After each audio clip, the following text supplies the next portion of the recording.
김민하 기자 어서 오세요. 안녕하세요. 첫 번째 항목은 계속되는 조국 대전입니다. 진짜 계속되네요. 그러게 오늘 말입니다. 검찰이 구속영장 청구했죠. 그렇습니다. 검찰은 오늘 유재수 전 부산시 경제부시장 감찰 무마 의혹과 관련해서 조국 전 법무부 장관의 사전 구속영장을 청구했다고 밝혔습니다. 조국 전 장관에 대한 영장 실질 심사는 오는 26일 오전 10시 반부터 진행이 된다고 합니다. 네, 어떤 혐의입니까? 검찰은 2017년 당시 청와대 민정수석실이 유재수 전 부시장에 대한 특별감찰을 통해서 중대한 비리 중 상당 부분을 확인을 했는데도 석연치 않은 이유로 감찰을 중단했다 이렇게 보고 있는데요. 특히 감찰의 총책임자인 조국 전 장관이 유재수 전 부시장의 비위 내용이 중대하다는 것을 알면서도 이 소속기관인 금융위에 사표를 내도록 하는 선에서 마무리를 한 것은 재량권의 범위를 벗어난 직권남용에 해당하는 행위다 이렇게 보고 있습니다. 직권남용죄 이거네요. 그렇습니다. 조국 전 장관은 뭐라고 반박합니까? 조국 전 장관은 지난번에 이제 감찰이 중단된 정무적 최종 책임은 자신에게 있다. 이 검찰 조사에서 이렇게 얘기를 한 바 있는데요. 하지만 법적으로는 이게 직권남용 혐의를 적용할 수는 없는 문제인 것으로 설명을 하고 있습니다. 조국 전 장관은 당시에 파악할 수 있었던 유재수 전 부시장의 비리 혐의는 경미했기 때문에 백원우 당시 민정비서관과 박형철 반부패비서관 등과 이 3인 회의를 통해서 의견을 수렴을 했고 이 결과 감찰 중단을 결정했다라고 주장을 해왔습니다. 네. 이게 지금 청와대 민정수석으로 있을 때의 일을 가지고 검찰이 구속영장 청구한 거잖아요. 그렇습니다. 청와대는 입장 밝힌 거 없나요? 오늘 윤도한 청와대 국민소통수석이 서면 브리핑을 통해서 얘기를 했는데요. 당시 민정수석 비서관실은 수사권이 없었기 때문에 유재수 전 부시장 동의하에서만 감찰 조사를 할 수 있었다라는 한계가 있었다. 이런 내용이고요.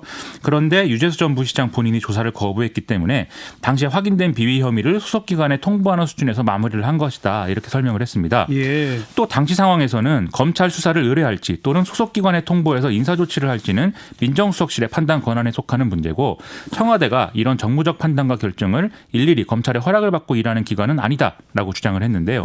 다만 그러면서도 이런 판단과 결정에 불법이 있었는지는 법원이 판단할 문제다라고 했습니다. 네. 이것 말고 그 울산시 선거 하명 수사 관련 수사 어떻게 돼가고 있어요? 언론은 이번 주에 송철호 시장을 검찰이 소환할 가능성이 크다 이렇게 보도를 하고 있는데요. 검찰은 송철호 시장이 지난해 지방선거를 앞두고 청와대 행정관 등과 만나서 어떤 논의를 했는지 이런 것들을 조사할 예정이라고 합니다. 또 검찰은 송철호 시장이 당내 경선 없이 단독 후보로 공천받은 과정에 대해서도 수사를 진행하고 있는데요. 경쟁자였던 임동호 전 더불어민주당 최고위원에게 경선 출마 대신 고배 총영사 등의 공직을 제안했다. 이런 의혹을 수사하고 있다는 것입니다. 네. 근데 검찰 수사를 지금 받고 있는 쪽에서 검찰이 전화 도청 감청한 것 같다 이런 문제 제기를 했죠. 그렇습니다. 김기현 전 울산시장 측근 비리 의혹을 청와대에 제보한 인물로 지금까지 알려져 있는 송병기 울산시 경제부시장이 오늘 기자회견을 열었는데요. 검찰이 자신과 송철호 시장 두 사람 사이의 전화 통화 내용을 들려주면서 이게 증거인멸을 논의하는 내용이 아니냐 이렇게 추궁을 했는데 두 사람이 대화한 내용을 깨끗한 음질로 검찰이 갖고 있는 것에 대해서 도감청이 의심이 됐다 이런 주장이었습니다. 예. 또 송병기 전 부시장은 자신의 업무 수첩 내용이 언론에 보도되고 있는 것과 관련해서도 자신의 수첩은 지극히 개인적인 단상과 소회, 발상, 풍문 이런 것들을 일기 형식으로 적은 메모장에 불과한 것이라서 사실이 아니거나 오류가 많을 수 있는데 검찰이 일방적으로 언론에 흘리고 있다 이렇게 주장을 했습니다. 근데 사실이 아닌 내용을 구체적으로 밝힌 게 있나요? 지난해 3월에 송철호 시장과 캠프 관계자들이 청와대 비서관 등과 만나서 이 공공병원 공약 이런 것들을 논의했다. 이 주장의 근거가 이제 송병기 이 부시장 이 수첩에 나오는 그 일정에 대한 거거든요. 예. 근데 송병기 부시장은 처음에는 이제 기억이 분명치 않아서 검찰에 이제 잘못 진술을 했고 확인을 해보니까 그날 사자회동을 했다든지 이런 내용은 없고 오히려 이제 다른 일정, 즉 골프를 친 것으로 최종 확인이 됐다라고 얘기를 했습니다. 네. 그러면서 자신의 이러한 잘못된 진술 때문에 기획재정부와 한국개발연구원이 검찰에 의해서 압수수색을 당했기 때문에 그것이 송구스럽다라고 얘기를 하기도 했습니다. 이렇게 도청이나 감청했는 것 같다라는 거에 대해서 검찰이 뭐라고 그래요? 검찰은 해당 녹음 파일은 도청 또는 감청으로 입수한 것이 아니고 적법한 절차에 따라서 확보한 자료이다 이렇게 반박을 했는데요.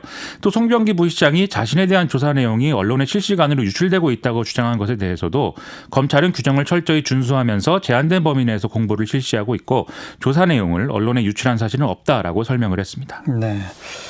자, 사비키 두 번째 항목은 잠시 섭섭할 수는 있지만 멀어질 수 없는 관계입니다. 뭐 어떤 관계요?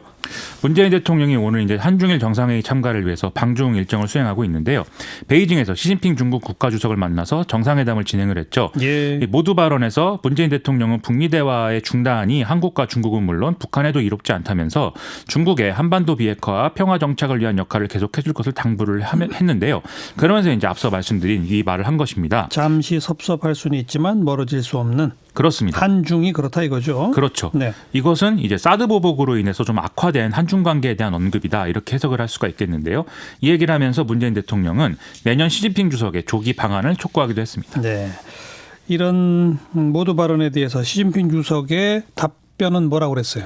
시진핑 주석은 지역의 평화 안정 번영을 촉진하고 다자주의와 자유무역 체제를 수호하는 등 여러 방면에서 두 나라가 공감대를 갖고 있다 이렇게 얘기를 했는데요. 그러면서 앞으로 전략적 협력 동반자 관계를 심화시키고 양국의 공동이익을 수호하고 넓히자 이렇게 얘기를 했습니다. 이 모두 발언을 주고받은 이후에 비공개 회담이 이제 진행이 됐는데 한 30분 정도 예정이 돼 있었는데 55분가량 굉장히 길게 이제 진행이 됐다고 하고요. 예. 그리고 대화 이후에 이제 오찬까지 함께한 이후에 이제 이때 비공개 회담에서 나눈 내용이라든지 이런 것들을 브리핑을 했는데 뭐 분위기는 생각보다 상당히 좋았던 것 같습니다. 네. 어떤 쟁점들이 논의됐을까요? 첫째로 이제 그 북핵 문제와 관련한 논의가 있었는데요. 북한은 어제 김정은 위원장이 당 중앙군사위를 소집해서 자의적 국방력 강화에 대해서 논의했다 이렇게 이제 밝혔습니다. 이런 최근까지의 전반적인 흐름들은 북미 대화를 재개하는 것보다는 북한이 강조한 바에는 이른바 새로운 길로 가려는 것으로 좀 해석을 할 수밖에 없기 때문에 중국이 북미 대화 재개의 어떤 계기를 마련하는 역할을 해주거나 최소한 북한이 판을 깨는 수준까지 궤도에서 이탈하지 않도록 영향력을 행사해줘야 되는 예. 그런 문제가 된 상황인데요. 지금 시진핑 주석이 이제 얘기를 하고 있는 내용을 보면은 상당히 이 부분에 있어서는 중국의 역할을 충실히 하겠다라는 취지로 얘기를 하고 있습니다. 우리는 요청하고 중국은 화답해주는 모양새고. 그렇습니다. 사드 문제는요? 이 사드 배치 이후에 보복 조치가 아직 남아 있는 것에 대해서 이걸 되돌리려면은 결국 시진핑 주석이 좀 결단을 해야 되는 문제가 되겠는데요. 그런데 이제 중국이 현재 또 민감하게 반응하는 부분이 미국의 중거리 미사일의 한반도 배치 가능성입니다. 따라서 중국의 입장을 좀 종합해서 해석을 해보면 미국의 중거리 핵미사일 조약 탈퇴와 중거리 미사일 배치에 대한 한국의 어떤 입장 표명 이런 것들을 요구를 하면서 예. 그 지렛대로 사드 보복인 한한령의 철회를 사실상 요구할 가능성이 큰 상황이었는데요. 예. 이 대목과 관련해서도 시진핑 주석은 한중 관계 어떤 중요성이나 이런 것들을 좀 강조하는 모양새여서 뭐 드러내놓고 사드를 얘기하지는 않았지만 뭐 어느 정도 기존 입장에서 좀 더 긍정적인 쪽으로 가고 있는 거 아니냐 이런 해석들이 나오고 있습니다. 네. 그리고 이제 이 사드 보복 문제는 결국 경제와 관련된 문제이기 때문에 리커창 총리와의 회담도 지금 중요하게 이제 거론되고 그렇죠. 있는데요. 예. 문재인 대통령이 청두로 이동을 해서 또 리커창 총리와 회담을 진행할 것이기 때문에 이 문제에서 성과가 나는지 지켜봐야 될 것 같습니다. 내일은 한일 정상회담 예정돼 있죠? 그렇습니다. 내일 오후에 한일 정상회담이 진행되는데 이를 앞두고 일본은 포토레지스트에 대한 수출 규제를 완화하는 등 일종의 이제 유인구를 던졌다 이렇게 볼 수 있는 상황이 됐는데요. 하지만 기본적인 입장 변화는 좀 없어 보입니다. 오늘 아베 신조 총리는 중국으로 떠나기 전에 나라와 나라의 약속을 지키지 않으면 안 된다. 문재인 대통령에게 일본의 생각을 전하겠다 이렇게 얘기를 했는데 이건 청구권 협정으로 강제징용 문제가 해결됐다라는 기존 입장을 되풀이한 걸로 볼 수가 있겠죠. 또 동아시아의 안전 보장을 위해서 한미일과 한일 간 협력이 중요하다 이렇게도 강조를 했는데 이것은 이제 지소미아 관련 언급으로 보입니다. 일본은 아직까지는 입장 변화가 없다는 상징이고 신호인데 내일 한번 지켜봅시다. 그렇습니다. 김민하 기자였어요. 고맙습니다.